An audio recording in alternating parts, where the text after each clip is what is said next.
Hello and welcome to Inside Europe, the weekly current affairs magazine brought to you by DW, Germany's international broadcaster. I'm Kate Laycock in Bonn. This week on the show, we settle down for an in-depth Balkans chat with protests continuing in Serbia and Kosovan elections just around the corner.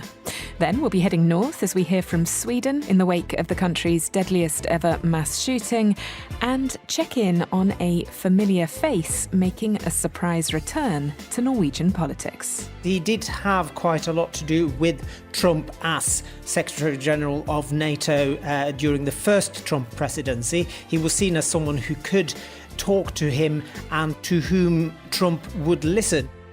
That's all coming up here on Inside Europe.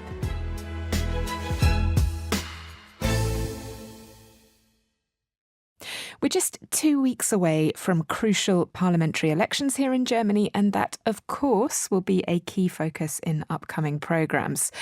Before we hurtle into domestic election fever, however, I wanted to take a breath and look at some of the stories making headlines elsewhere on the continent. Top of my list, the Balkans. In particular, those uneasy neighbours, Serbia and Kosovo. Serbia's seen unprecedented anti-corruption protests in recent weeks, protests so big that they've already toppled a prime minister.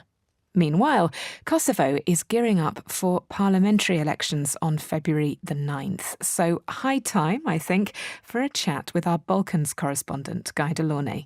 We'll start with Serbia first. What can you tell me about the background to these protests, Guy? Well, the spark of all of this was the disaster at Novi Sad railway station last November. And Novi Sad is the second city of Serbia. And the railway station had undergone an extensive renovation programme as part of the government's signature infrastructure project, which is a high-speed railway line from Belgrade to Budapest. And last November, a concrete canopy at the station collapsed on top of the people who were standing underneath, and 15 people died as a result.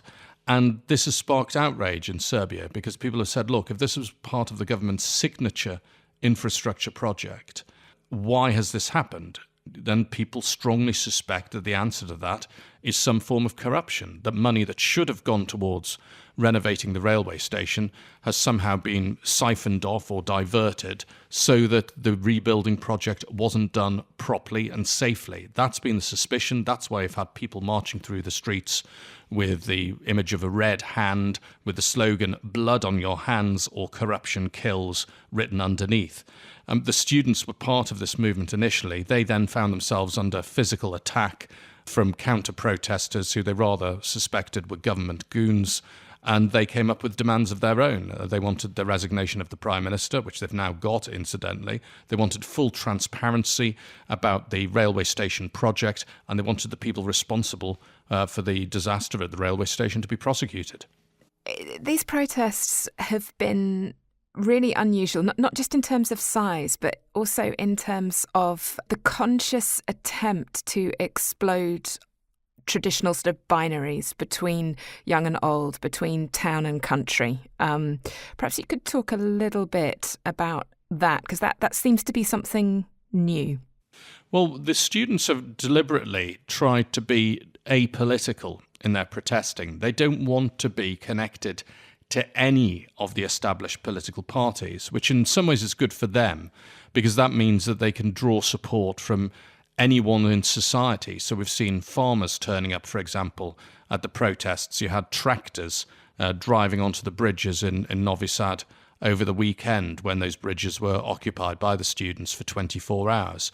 Teachers have been taking part as well as students. You've had lawyers declaring a 30-day strike, saying that they want to join the protests and support them.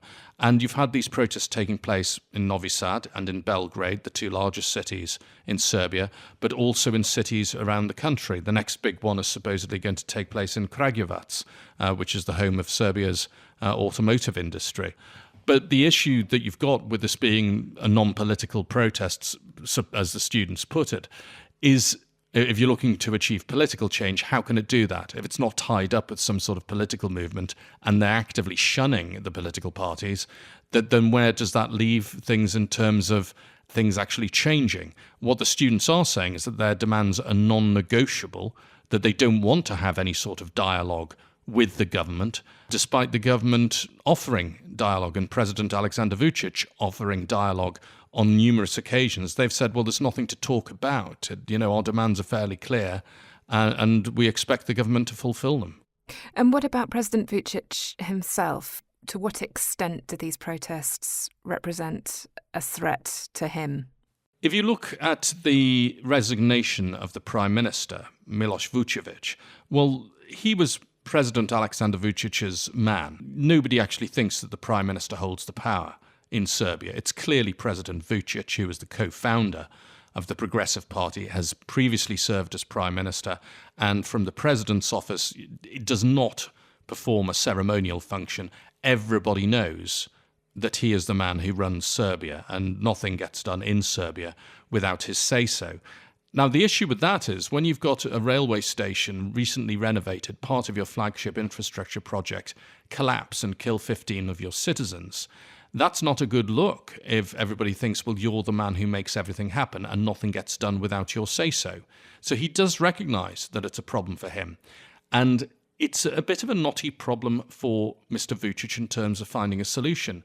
Undoubtedly, what we've seen with the Prime Minister is he's been sacrificed in an effort to appease the protesters.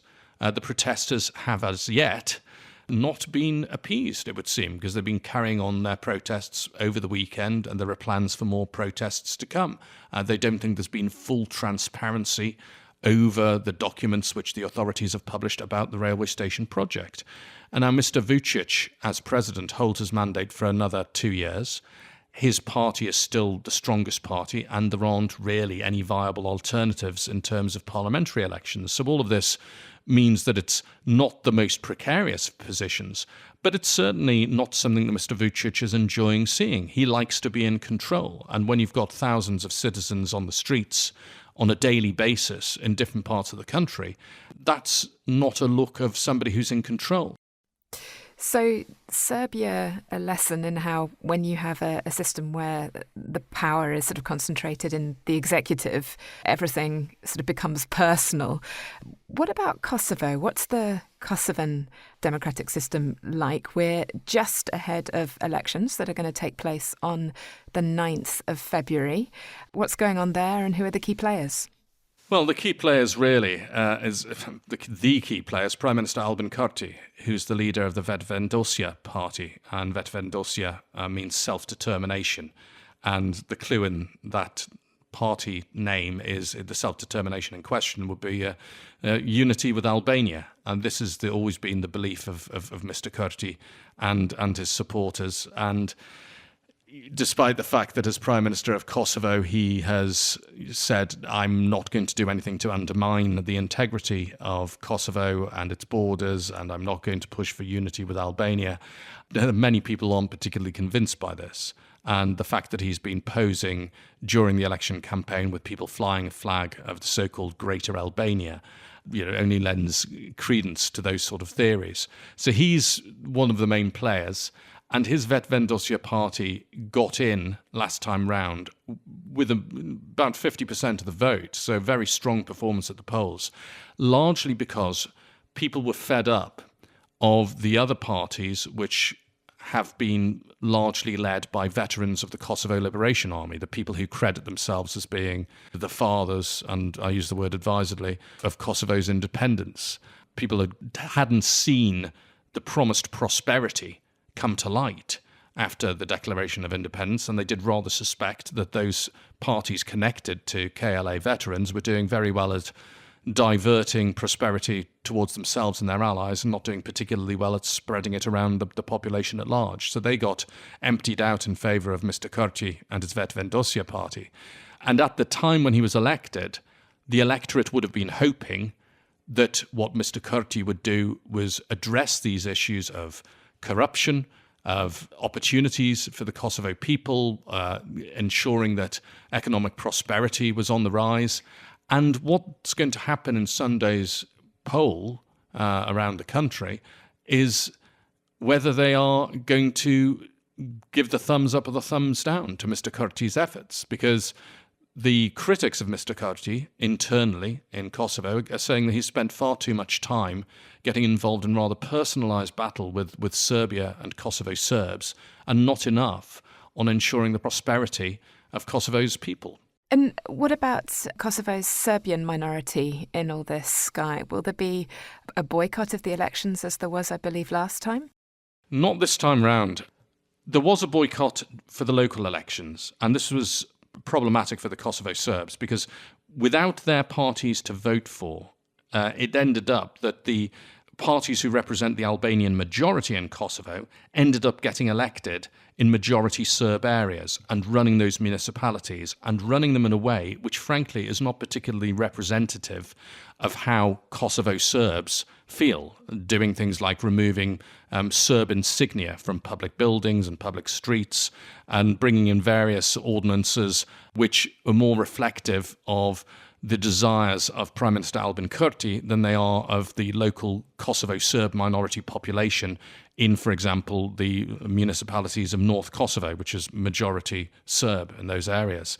So I think this time round, the Serbs have realised that they need to take part in elections, that they want any sort of representation, and they don't want things to happen without their say-so. And it means that there are going to be Serb representatives in Kosovo's National Assembly, even if for most of the time, frankly, they don't actually turn up, bearing in mind that they don't recognise the sovereignty of that parliament. So it's a funny old situation.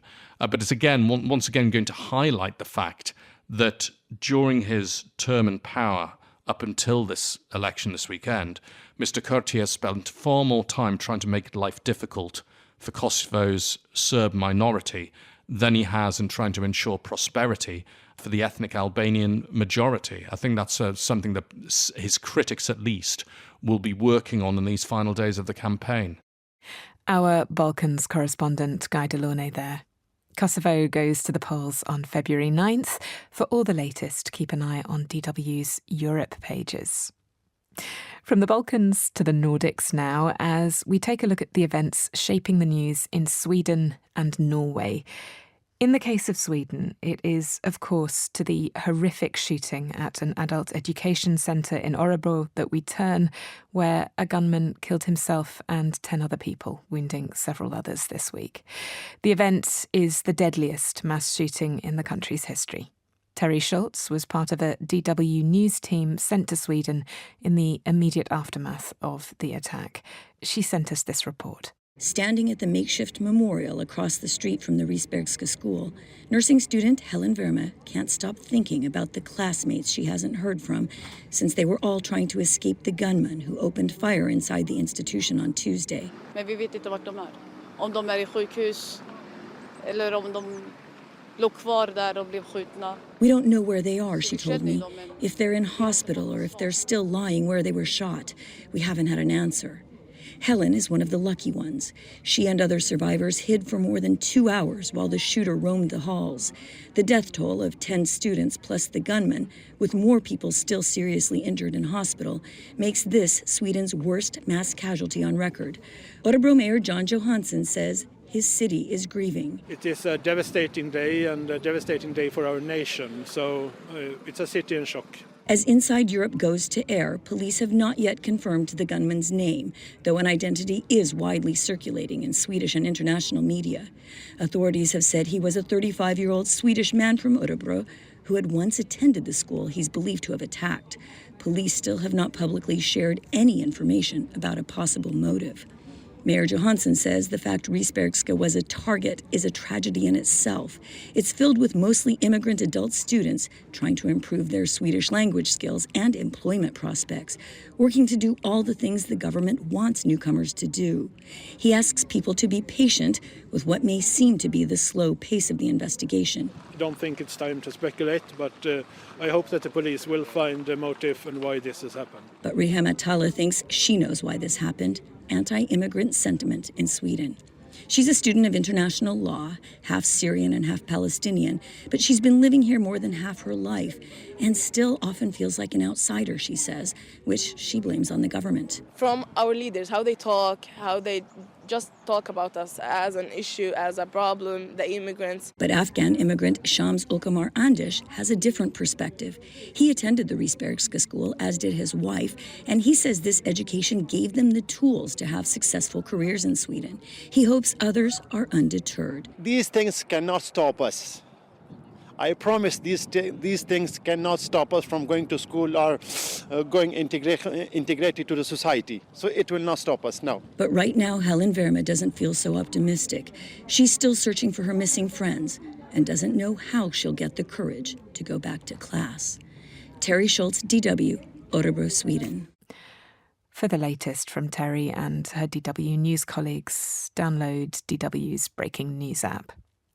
For German elections coverage, make sure that you're subscribed to the Inside Europe podcast so you don't miss our upcoming pre-election episodes. Also, check out Berlin Briefing, DW's new Germany-focused podcast brought to you by DW's political team in Berlin. I'm Kate Laycock in Germany. You're listening to Inside Europe. 7 a.m. Berlin. Olaf Scholz is getting on the plane. I'll be on board as well, and I'll brief you at Berlin Briefing. Berlin is right in the middle of the global tensions of our time. Between East and West, autocrats and democrats. Germany's whole system is under stress. Politics is getting angry.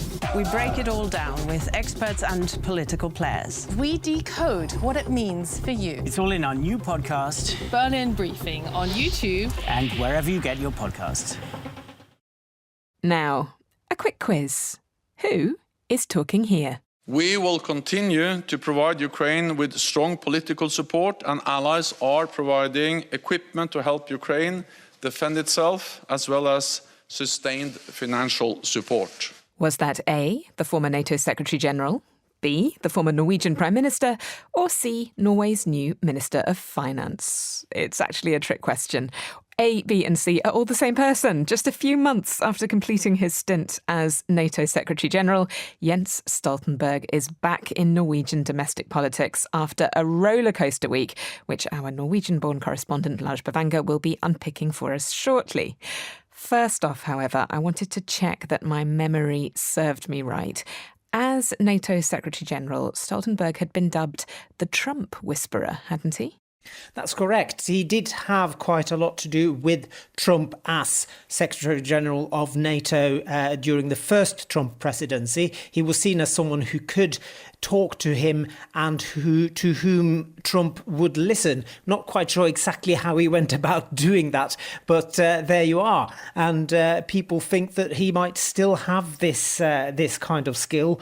And of course, for any European nation now, it's quite crucial to be able to talk to the Washington administration and try to talk Trump out of imposing any sanctions on EU countries. Norway is not a fully fledged EU member, but it is part of the European Economic Area. So if he, as finance minister of Norway, could help smooth the way, if you like, for other EU nations, that might be an advantage as well. So, good relations with Washington, domestically popular. However, that NATO background might potentially come with baggage. I was reading just now an English translation of an opinion piece which was printed today in the Danish press. It was sort of pointing out the irritation with which Stoltenberg, as NATO Secretary-General, used to call out countries that weren't doing enough to support Ukraine. And then I'm going to quote the translation. Now Jens Stoltenberg must remember his own words, because if there is one country that disappoints when it comes to help for Ukraine, then it is Norway, says the Danish press, a country that indirectly gained at least 800 billion kroner, a good 100 billion euros, from rising oil and gas prices since the war in Ukraine began. Yeah, that is correct. And this is a criticism that has been levied by quite a few other commentators in European press as well. So, of course, Norway is Europe's largest gas exporter now that Europe is no longer buying gas from Russia. And as a result of the war in Ukraine, gas and other energy prices, as we all know, have skyrocketed.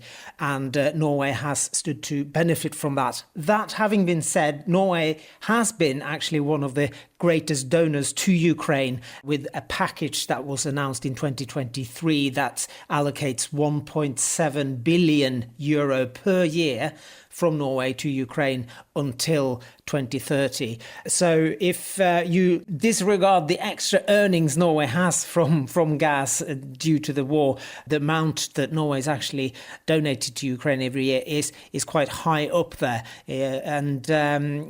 Of course, Stoltenberg, as finance minister, with his hands on the purse strings now, will have to take that into consideration, and it'd be a bit harder for him to argue that amount of money can be raised. So it remains to be seen whether he'll face his former self, as it were, when it comes to arguing for aid or increased aid to Ukraine.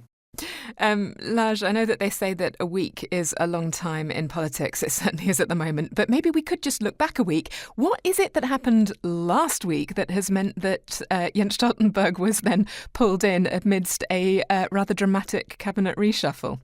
So in Norway, the norm is coalition government because there are so many different parties, and the coalition government used to comprise of the Labour Party, which is Stoltenberg's own party, and the Agrarian Centre Party. Now, the Centre Party is very anti-EU and anti-EEA, yet they've been disregarding these issues for a long time just to be able to govern alongside the Labour Party. But now Labour has said that we need to adapt a package of energy directives which have been imposed by the EU before a new parliamentary election in September. Now, this links Norway closer to the European energy market, and the Centre Party have been very much against this, and they said if you go ahead with this Labour Party, we have to leave the government, and they did. As a result, 8 government ministers from the Centre Party had to be replaced. The finance minister was one of them, and enter Mr. Stoltenberg. And of course, looking ahead, we have elections coming up in Norway in September. How does his re-entry into domestic politics shake things up there? Now, this is where everyone's gaze will fall, and people will be watching opinion polls quite closely now, because Labour had been trailing quite a lot in opinion polls up until this point, and there's been a huge swing towards the right in Norway, like in so many other European countries. The Progress Party, which is considered to be to the right of the Norwegian Conservatives, has actually been polling top for the first time ever, and everyone's been looking for a change of government in the autumn with a potential coalition between the Conservatives and the Progress Party. Now, that is not as certain anymore. This might be a turning point for Labour with Stoltenberg on board, but as you say, yes, a week is a long time in politics, and a few months or nearly half a year is definitely a long time. So it remains to be seen whether the Stoltenberg effect will push Labour up and into another government period come September. Laj Bavanger there. If, by the way, you felt cheated by my quiz that wasn't, you can head over to Spotify to take part in this week's poll.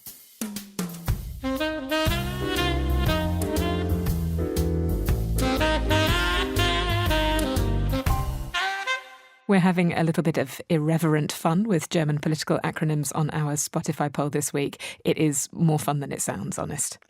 Well done to everyone who guessed that Bertrand Russell was the philosopher that we quoted last week, and commiserations to everyone who thought that it was Niccolo Machiavelli, because, to be fair, that was much more in line with the zeitgeist. Our address for feedback and comments is insideeurope@dw.com. This is Inside Europe. I'm Kate Laycock in Germany.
This is Inside Europe, and I'm Kate Laycock in Germany. We're going to take things a bit slower now as we bring you 2 longer form features. And when I say slow, I mean peat bog slow. Here on top of the moss we have a tiny little sunjay. Because the bog environment is quite nutrient poor, we have these carnivorous species feeding on insects. They're a beautiful red colour, and then they have these sticky hairs. More on the joys of Scottish peat bogs later. First, though, to the first instalment of a 3-part series looking at the experiences of migrants in Finland and the Baltics. Ben Batka is our reporter. Late last year, he undertook a trip for the Info Migrants network, of which DW is a part. The first stop on his journey was Finland, where he wanted to find out how the country's rightwards shift since national elections in 2023 is impacting migrants, many of whom consider Finland their home. Ben begins his report with the story of Paiman, an Afghan graduate who found himself forced to move to Finland as an indirect result of Russia's war in Ukraine. Now, Paiman's story isn't typical. In fact, it may be unique, but nevertheless, his was the voice that we wanted you to hear first.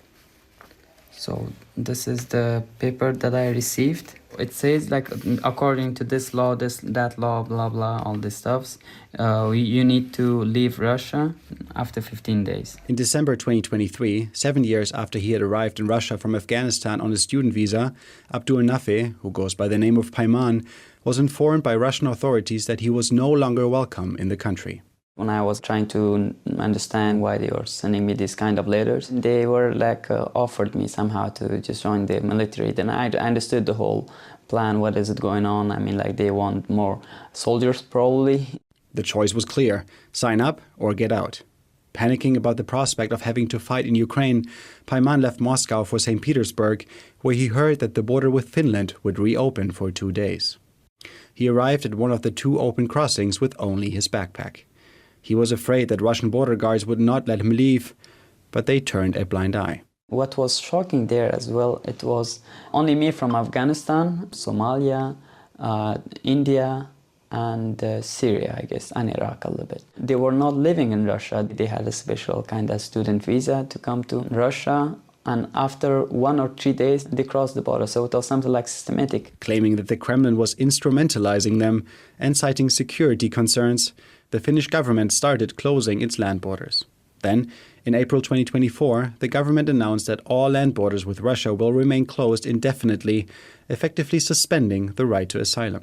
Prime Minister Petteri Orpo summarized the government's stance at a press conference last July. It's not a question of asylum, it's a question of our security. Take exit 55, then take the ramp to St. Petersburg. To better understand the legal and practical implications of the border closures, I traveled to the EU's external border in southeastern Finland. The Nuijamaa border crossing is one of Finland's 9 land border crossings with Russia. Olen lisäksi erittäin huolissani siitä, että Suomen mahdollisuudet vaatia muilta mailta kansainvälisten ihmisoikeussopimusten noudattamista ratkaisevasti.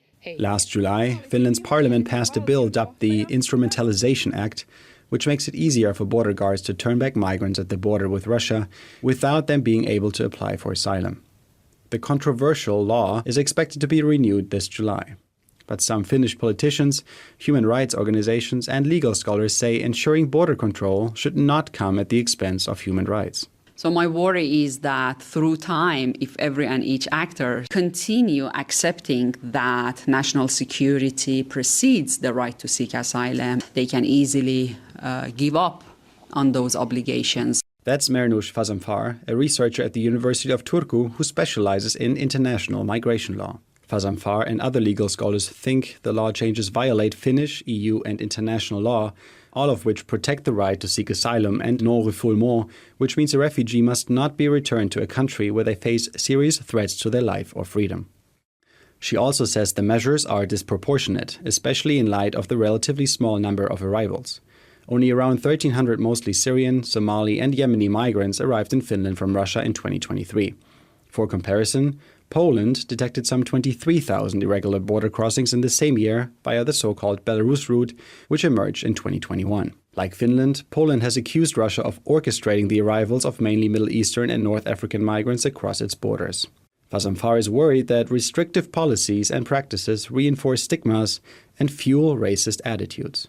If by default somebody or a group of people are considered as threat to security, so how would we expect that person to get integrated in the society and be accepted as a trusted member of the society and contribute to that society? I leave the Nuijama border crossing and make my way to the nearby city of Lappeenranta, which is closer to St. Petersburg than it is to Helsinki. So my name is Dima and I'm acting as the head of economic development here in the city of Lappeenranta. Ma, whose parents emigrated from China to Finland in the 1990s, is not only concerned about the border closures. He believes the tightening of national asylum and migration policies have been hurting Finland's image. Around 360 million turnover was bought by the Russian tourists to the South Karelia region yearly, and that has been something that has disappeared. The birth rate is decreasing all the time, and the population is aging, so we need more taxpayers, but of course we need more citizens here in Lappeenranta, and the immigrants plays an important role in this sense. To people living outside Finland, the border closures with Russia were likely the most visible measure to restrict migration and asylum in the Nordic country. But they are just one of a plethora of new laws, policies and rule changes that the current governing coalition, championed by the right-wing populist Finns party, has put in place. Among other things, the duration of international protection permits, the rules for family reunification, financial support, the detention and deportation of rejected asylum seekers, and the entry of foreigners have become stricter. Moreover, a citizenship test is to be introduced and the length of stay required to apply for a permanent residence permit and acquire citizenship extended. The number and speed of the changes is unprecedented. Anna Botström is a researcher at the Migration Institute of Finland. She calls the flurry of laws and changes a paradigm shift that makes it much harder to stay in Finland for asylum seekers and employment-based migrants alike. The government is making these changes in small little packages, most of which may not seem very consequential individually. But together they make it much harder to have a very stable life in Finland for longer periods of time. It increases insecurity. My next stop in Finland is Oulu, a city of some 200,000 people that can be reached by night train. I was told its large immigrant community makes it a good place to explore two other things migrants in Finland are grappling with: a challenging job market and racism. Last year, Oulu made national and European headlines when a child and a man with foreign backgrounds were stabbed in two separate, apparently racist attacks only a few days apart. Both victims survived. In September, another migrant youth barely survived a knife attack, which authorities say was not racially motivated. Afghan Aliomid Hashemi arrived in Finland in 2015 and is currently working for a non-profit, Startup Refugees. He has had to endure his share of verbal and physical threats over the years. I was going to school that I was learning Finnish language also. I was working a summer job there. Suddenly I heard someone was yelling after me and running after me, and I realized that, oh my God, he has a knife. It was in the middle of the day. Did he say something racist or? Yeah. He shouted at me like many things, like go home and stuff like that. And then I was just running like around the cars. Fortunately, he couldn't get me. Although he's not scared himself, Hashemi says the stabbings have instilled fear in Oulu's immigrant community. A number of surveys and statistics show an increase in both xenophobic attitudes and racially motivated attacks. For instance, a 2023 survey found that Finland is one of Europe's worst countries for black people. When it comes to racist violence, Finland even tops the list. Moreover, the number of reported hate crimes in Finland has been rising steadily since 2017, and the number of incitement to hate crimes doubled from 2022 to 2023. Gwenaëlle Beauvoir, a researcher at the University of Helsinki whose area of expertise is far-right extremism, thinks the uptick in incitement to hate crime has a lot to do with the ruling Finns party xenophobic rhetoric, its baseless conspiracy theories, and reports of them inciting violence. In late 2023, for instance, Finnish media reported that a now former Finns politician allegedly sent fake bombs to 3 other parties' offices. It can lead some of the most radical supporters of the Finns party and of radical right in general to themselves commit some crimes. It can be in the form of online harassment, but also physical attacks and potentially more serious crime like stabbing. Finland's known problem with institutionalized racism is especially pronounced in the job market, where the situation is already tense due to the worst unemployment rate in years.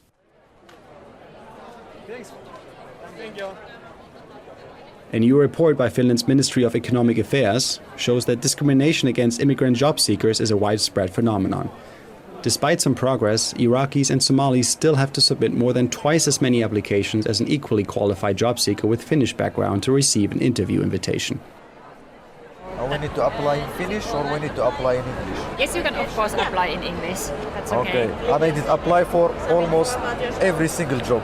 Okay. Like Sivu, even cleaning, I did apply for it. But Okay. it's difficult to get a place in. Yes, it is. But I heard that you already speak some Finnish, so that's a big plus. I'm following Lamine Messaoudi at the mega matchmaking job fair in Oulu. The 20-year-old Moroccan has come to find work. Other migrants are primarily here to network and practice their Finnish. For international job seekers like Messaoudi, whose B1 level is typically the bare minimum to be considered for job interviews, the job market's high language requirements often represent insurmountable hurdles. The first border, it's the language. So you need to speak more or less fluently Finnish, because if you don't, you cannot understand, like your boss, for example, or your job mate, teammate. So you need to push yourself more and more to learn Finnish. Messaoudi says he applied for 250 jobs over the past 2 years, but to no avail. Two recent changes are adding to the uncertainty for migrants with work-based visas like him. A raise of the minimum required income, as well as a new time limit on finding re-employment after being laid off, expected to take effect in April. Anna-Maja Vastila, who helps Finnish companies recruit talent, says restrictions like these could cause Finnish firms to become less willing to hire foreigners. Companies might have even 5 interview rounds and the processes take a long time, so it's really not possible to employ yourself fast or find that work from your own field. Similar to many other Western countries, Finland's aging society depends on steady immigration and foreign workers. According to a 2023 estimate, Finland needs a net migration of 44,000 people a year. My name is Lukmani Idrisu, and I'm originally from Ghana. I'm also a Finnish citizen. I've been here since 2014. I currently work as a project manager. I'm also a part-time lecturer. Idrisu is what you could call a model example of successful integration. Nevertheless, there have been numerous times when he has been made to feel that he does not belong. I have met people who have kind of at events who have said, what are you doing here? Idrisu says that these encounters have been in private settings, never in the workplace. However, he knows that he has been lucky. It is something that I've not experienced, but I've heard, as in maybe how your name sounds and how it's reflected in the application process, and also looking at how your background and your cultural fit is a concern to employers. In order to succeed professionally in Finland, he says he has had to go the extra mile and urges others to do the same. If you really want to realize your career goal in Finland, you don't expect to do the same thing a local will do. You have to go the extra mile. Whilst being ambitious, you have to be humble to have the motivation to start somewhere. It could be a low-level task or job. Dear passengers, this is a night train to Helsinki. Our following stops are at Ylivieska, Kokkola and Seinäjoki. After a long day at the job fair, I take another night train, this time to get to the capital Helsinki. I'm here to visit the headquarters of Startup Refugees, the non-profit Aliumit Hashemi, the Afghan migrant I met in Oulu, works for. Yes, it's doable. Of course, company business like that. And we also want to short presentation about Startup Refugees, and then we just add a little bit about... Startup Refugees has been helping migrants find employment since 2015, when about 30,000 mostly Iraqi and Afghan migrants and refugees arrived in Finland over the course of 6 months. CEO Aisha Manai and her team of 25 staff rely on a matchmaking tool with almost 10,000 profiles to pair asylum seekers with companies, mentors and training. Asylum seekers have a lot of potential. They are entrepreneurial. Many of them have various different degrees. They have the type of talent that Finland is lacking in, for example, welding, in other manual labor. Manai not only fears that Finland's current trajectory will lead to a considerable loss of talent, She also says the heightened uncertainty from the new rules and laws has been taking a toll on her customers' well-being. Our customers are much more worried, they are more desperate because the government is also cutting the rights of immigrants in terms of how much money they need to make in order to stay in Finland, how much money they need to make in order to bring their kids to live in Finland, etc. So we can physically feel the stress of our customers a lot more currently than we did, for example, 2 years ago. It's nearly time for me to leave Finland, but before I go, I check back in with Paiman, the Afghan asylum seeker who fled to Finland from Russia. He has good news. After 11 months in Oulu, he has moved to Helsinki, where he's found a job as a pizza delivery driver. Bangla bolte ho. ठीक है. Okay, forgot our mistakes. क्या? You people slowly talk. Forgot our mistakes. We don't know Hindi properly. Okay? No problem. I speak Hindi. It's okay. Your Hindi is good.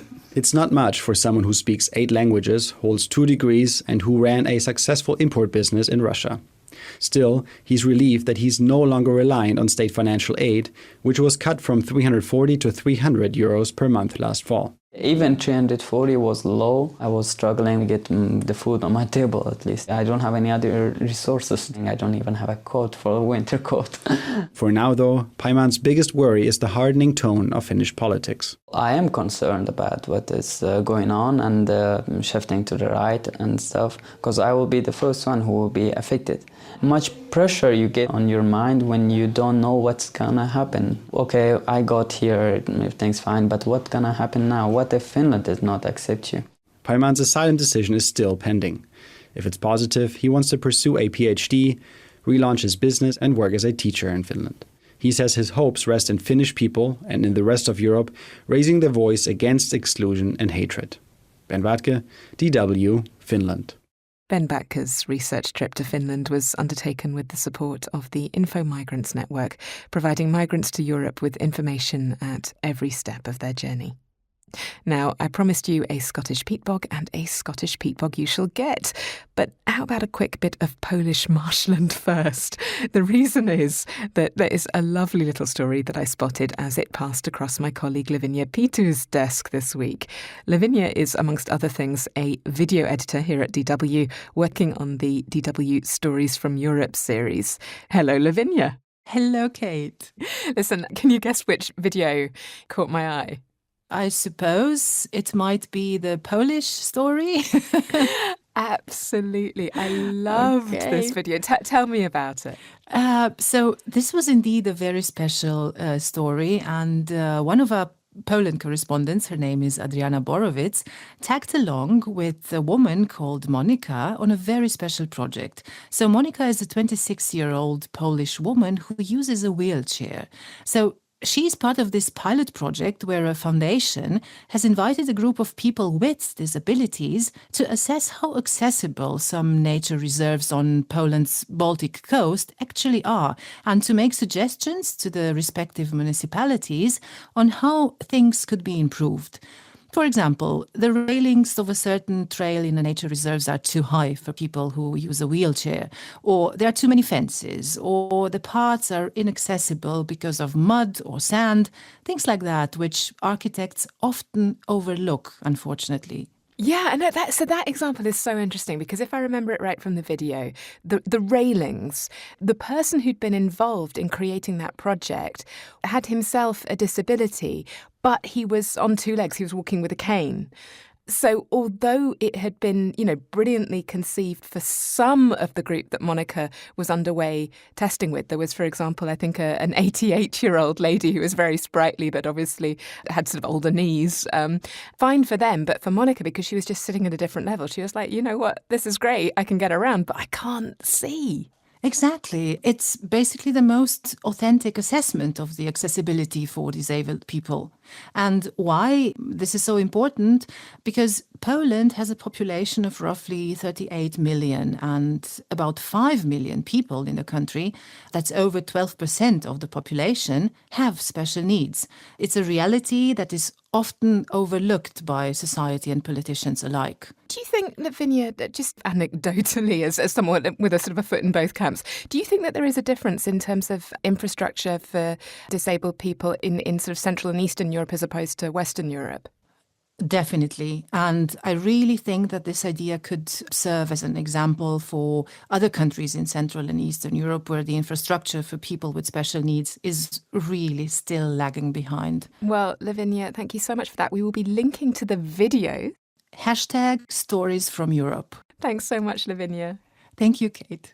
My colleague Lavinia Pitu there will be posting the link to that video in our show notes. I'm Kate Laycock in Germany. You're listening to Inside Europe.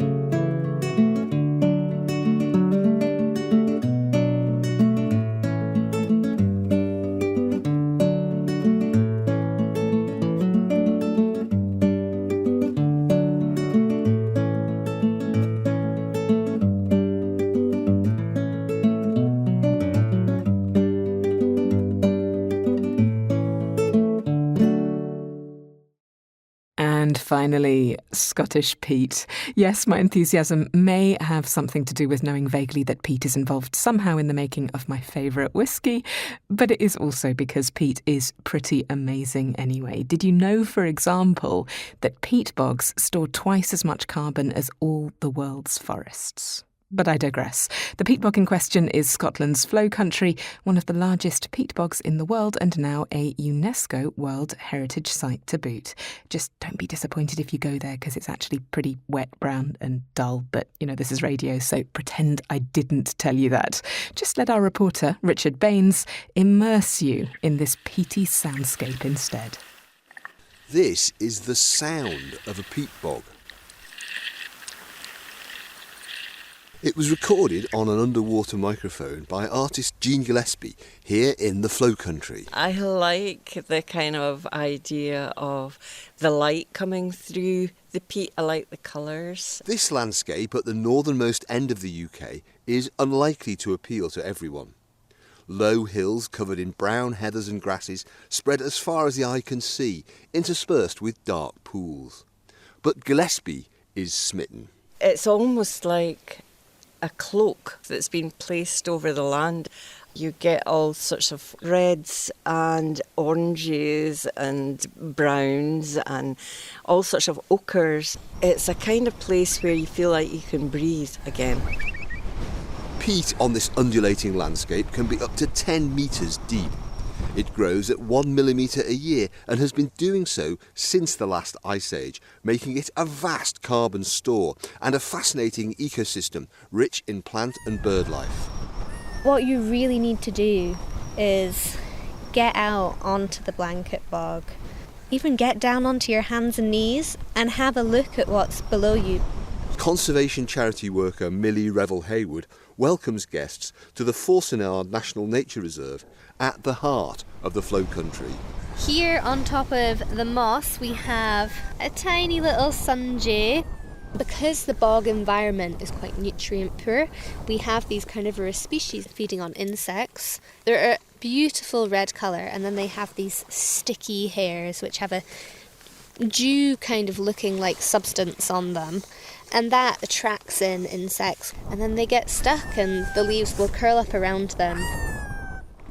You can see newts and dragonfly and damselfly larvae, and they'll be flying over those pools as well in the warm summer months when the sun is shining.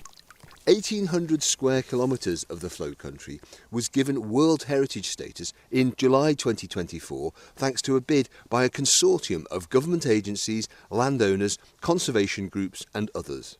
That's a status it now shares with Tanzania's Serengeti, the Great Wall of China and the Eiffel Tower, but it's the planet's only peatland World Heritage Site. The area has previously drawn in visitors speeding along the North Coast 500, a driving route once compared to Route 66 in the USA. Now more people are, like Jean Gillespie, being sucked in by the bog's soggy charms. I'm Jason Watts. I'm the owner of Force of Nature, which is a venue, hospitality, cafe, craft shop. With the Flow's new designation, those fast tourists are diminishing, and we're seeing a lot more of the slow tourists that are interested in nature and things. So rather than sticking to the NC 500, they're making that detour and stopping and taking time. Slow tourism, people enjoying the scenery, enjoying nature. I'm Janet Southard and I'm part owner of Wild Arena with my husband David Southard. And Wild Arena is? A photography business. The World Heritage status for us, whether that in itself will draw more photographers or not to us, we don't know. For the tea room that we run here at the lodge, we've had a few people coming through already, especially from Europe, who have said that they know it's World Heritage status, so they've come to see it for that. We do expect that to grow. We're in one of our holiday lets, the most recent one that we renovated, and just ready to start doing lets. Joyce Campbell is a farmer and accommodation provider. People are staying longer. The bookings initially were for 1 night, 2 nights. Now it's a week, 10 days, 2 weeks. They're wanting to go wild swimming. They're wanting to go and see a golden eagle. They're wanting to go and do some bird watching. It's a different type of tourism we're getting. I see the benefits of World Heritage status as that it is a selling point, an extra tag that we can put on what already is a beautiful area. Parts of the flow country have been damaged by tree planting and draining under outdated government policies. Now the peat is seen as vital, and contractors are being hired with government grants to cut the forestry and block the drains. My name is Gary Mackay. I work for me and my father's company, John Mackay Limited. We have 14 of these specially designed low ground pressure excavators, wider track pads to spread the weight of the machine so that they don't sink in the flow country. And we've been involved in peatland restoration since 2003, I believe. It is good business. There are some pitfalls with it. The fact that you can only work out with the breeding bird season because they're grant funded. Sometimes you don't get the go-ahead for weeks after when the breeding birds have stopped. I would think that it is partly due to the work that we've done that they got the World Heritage status. I do have worries that it'll cause a bit more bureaucracy for the landowners that want to do work on their estates. That fear over restrictions to development is shared by some local farmers. But those behind the successful bid say that because there are already strict conservation protections covering almost the entire site, little will change. We're standing here on the side of the Kyle of Tongue, which is an inlet off the Pentland Firth. Farm owner Francis Gunn from Tongue on the north coast took the job of chairing the steering group behind the bid because she had concerns. I was slightly worried that it would be put upon us. Would this be affecting any development that might be coming on, that might bring jobs, that might bring children and young people and restock our schools, so to speak? Everybody had something that they were worried about, be it forestry or fishing that was going to be under some sort of threat. So we worked very, very hard to make sure every voice was heard. And in the end, there was no threat at all to crofting. In fact, there was a recognition by people that the reason that they had a World Heritage site here was because our ancestors had looked after the area so well. It was our husbandry really that had made the area what it is today. Richard Baines, 4DW, in the flow country of northern Scotland. And that really is the right pace of reporting for me at the moment. I might even toast it with a wee dram of something peaty when I get home. Our feedback address is insideeurope@dw.com. The show was produced by Sam Baker and me, Kate Laycock. Our sound engineers were Michael Springer and Moritz Vogt, with additional mixing by Ziad Abu Sleiman. Inside Europe comes to you from DW in Bonn, Germany.